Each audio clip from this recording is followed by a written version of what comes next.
Hello everyone, today I'm going to talk about PTE Academic. PTE Academic is Pearson test of English. It is the most popular test in Nepal to study abroad.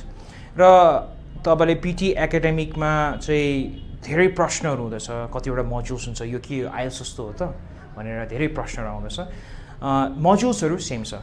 तपाईको PTE Academic मा speaking छ, listening छ, writing छ, अनि त्यसपछि reading छ। र PTE Academic मा चाहिँ सबभन्दा मोस्ट पावरफुल मोड्युल्स चाहिँ स्पिकिङ पर्दछ। अनि स्पिकिङ किन एकदमै पावरफुल छ भन्दाखेरि चाहिँ यसले चाहिँ धेरै जस्तो स्कोरहरु ट्रान्सफर गर्दछ अरु मोड्युल्सहरुमा, जस्तै रिडिङ र लिसनिङमा। र स्पिकिङ मोड्युल्समा चाहिँ विशेष गरी तपाईले 6 वटा क्वेशन्सहरु पाउनुहुन्छ, तर 5 वटा क्वेशन मात्र चाहिँ स्कोरिङ हुँदछ।